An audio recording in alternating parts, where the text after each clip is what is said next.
My name is Tio Barnes, Center Manager for BAC in Westmoreland, and today we'll be doing goat care and management. Goat industry has come a far way from the early importation of improved breed to further develop our local stock, where a number of animals are now performing up to standard that was set by the Goat Breed Association. And we have some popular breeds of goat here in Jamaica. We're just gonna run through about 5 of them. And the first one is the Anglo-Nubian. The Anglo-Nubian is a dual purpose which originated in England. And when I say dual purpose, I mean they raise them for both milk and meat. And the Nubian, they are black. Black is the common color, right? It has pole head with convex face. And here we have an example of a Nubian. This is the buck down on there. And another feature that you can't leave out is the long ears. You see the long droopy ears? Yes. Another breed is the boar. The boar is mainly raised for meat, and it's originated in South Africa. And the boar is the largest of the goat breeds. And how you identify them now, you can look on this one. The white body, red neck, and red face. And they have large ears, as you can see. And also, the fertility rate is very fast. Also, the growth rate. Alright, another breed we have is the Alpine. And the Alpine is a dairy breed. And it's originated from England. It have a straight face. And it's the only breed with upright ears. And they have a wide range of color pattern. You have another breed, and it's the Saanen. This one is mostly rare for milk. And it originates from Switzerland. They are medium to large in size, white or light cream in color, short and fine body hair, and they have a straight face with erect ears pointing forward. And how can we left out the native breed? And from here, the word native, we all know that is from Jamaica, and we mostly wear this one for meat. So it's very small to medium in size. They mature at an early age. They have a wide variation of color pattern. They have horn, beard, and sometimes they have wattles. And wattles are some little bead stuff that come under them neck. Sometimes, if you can notice. And they are low in meat to bone ratio. So now we are on housing. And first, before you construct a house, you have to think about the site. So we have a term called site selection. And site selection now is the area that you choose that is suitable for rearing of goats. And there are some things that you consider when you're doing site selection. You have to think about the drainage. The area should like slightly slope, highland that is prone from flooding. We have to think about the wind direction. Strong wind can damage your house. Climate factor, such as temperature, rainfall. Different area carry different type of climate. And you have to think about the nearness to market. You have to think about road and all that when you're selecting a site. A goat house can design in various ways. So it doesn't have to be with expensive things, but you can use like round wood, bamboo, thatch, slab. A house should be covered and ventilated. So exercise and feeding should consider Also, separation of the goats. And when you say separate, you separate the buck from the does, the pregnant does, the weaners. And we also, sometimes we have some sick bay. Because you know we have sick animals at times. The roof can be gable, just like this. You also can make flat, a cheaper way. The floor should be, or should I say, the floor can be on dirt, mud, sometimes in concrete. But we have the best one here is the elevated floor, and it is slatted. And as you can see, the slat is here. When they pass their feces, you can drop underneath, and you can harvest your feces from there.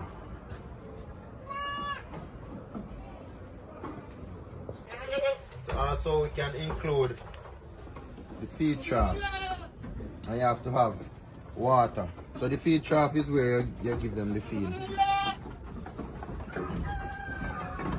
Also, when building a house, we should build it on the north to south axis. And why we build it on the north to south axis is to utilize the sunlight throughout the goat house. So there are 4 major systems of management, and we have the subsistence production. So a few goats would kept, and some will go out in the field and range. And we have the extensive system. So the extensive system now, the goat will go out and graze, and you bring them in the evening. So the intensive system where they are kept in the house, and you bring the feed, the water, everything to them. And the semi-intensive where they are kept here in the house, and sometimes they are go to graze while you feed them in the house here. Just like out there, this is a semi-intensive. Sometimes they go to graze. You know, the time is dry, so the pastures are not very green. Sanitation is a big word. It's very important when rearing animals. Sanitation is a process of keeping the place clean, getting rid of germs, bacteria, infection, dirt from the house. So you should clean the house like every morning. Get rid of the feces. And we have some things that you can use, some sanitizers like disinfectant, bleach, iodine, for example. So selection of stock is based on performance, conformation, and pedigree. In selecting, you look for their growth rate, the age of stock, milk yield, length of lactation, the number of kids produced. There are some economic use of goats. We mainly raise them for the meat, the milk, and the skin. And we can also include the feces. And the feces, we can get manure from it. So all the crop production farmers would like that, because the manure is high in nitrogen. The milk, you know, we can make cheese from it, yogurt. And the skin, we get leather. And the leather, you know, make coats, gloves, jewelry. And the meat, nice cook. So goat tend to eat between 3.5 to 4.6 of their body weight. We have some feeding system.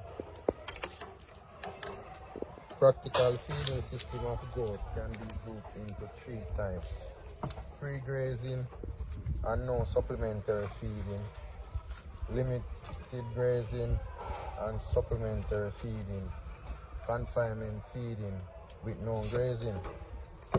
And you know, grass is the main feed that goat eat. So we have pasture grass like African star, king grass, Seymour grass.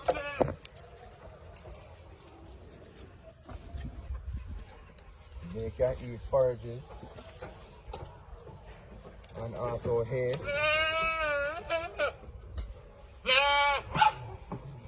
And we can talk about the silage too, that we mix and preserve the grass for a later date, especially when it is dry time that there is no feeding. And we also have the commercial feeds. So commercial feed is a mixture that we call it supplementary. So in layman term we say bag feed. And bag feed is not a feed that you feed like how you would have feed grass. And that's why we say it's supplementary. So you give them additional nutrients that they are lacking from. Also, you have to provide fresh water every day. We have some disease that affect goats. I'm just going to run through a few. The first one I have is mastitis. Mastitis is the inflammation of the udder or the mammary gland. And the symptoms: swelling and painful udder. It's also hard. You see abnormal in milk, like clot or blood. What causes the mastitis are several bacteria or damage to the udder, or over milking and under milking. So this mostly affect the goats that we rear for milk production. The treatment: normally treat with an antibiotic, sanitize, or we can milk out the animal until there is no more mastitis. Next disease we call it tetanus. Also we know it as lockjaw. So this is caused by a common soil-borne bacteria. So bacteria gain entry through a wound or cut. So they show sign in stiffness in neck, head or leg. And then the jaw will lock, cause the animal not to eat. The goat with the symptoms normally die because there is no treatment for it. One, just prevention. So we can prevent by vaccination. And our wound should be clean and sprayed with antibiotic spray. We can talk about another one, the hoof rot. This is a disease that commonly affects the goats in the cold time. I should say wet time. It's rainy. Or if you let out the goat to graze too early in the morning where the dew water is on the grass. So the hoof rot came from is a bacterial infection. And when you treat it, you have to trim the hoof, and you can soak the foot in 10% copper sulfate. Another one that affects the goats, pink eye. Yes, pink eye do affect goats too. And the symptoms: watery of the eye and the eyelid is like squinting. Yeah, them can get the sensitivity of the sunlight. The clear part of the eyes become cloudy. Sometimes red. Affected animals should remove from the herd. That's why we say sometimes you have to have sick day in the house. This disease is very infectious. So we treat with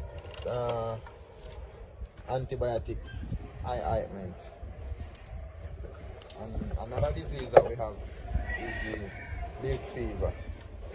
And the milk fever is a metabolic disease. And it's caused by inadequate calcium in the blood due to high milk production. So it mostly affects the milk herd. So signs are loss of appetite, decreased body temperature, constipation, and inability to raise. And in most cases, this disease is fatal. In goat production, you should consider record, just like any other business, because raising goat is a business. Give you a history of what happened on the farm or for the period. The farmer should record every activity which involves finance, record management, so you can know your profit or loss, what medication should use, and you also minimize wastage and minimize mortality. And there are some records that you should keep, like production record, financial record, health record, feed consumption record, mating record, kidding record, milk production, inventory, and we can go on. Alright, that's it. And I hope all this information that I have shared with you today can help you to develop and to maintain your goat production business and help it to grow. Yeah.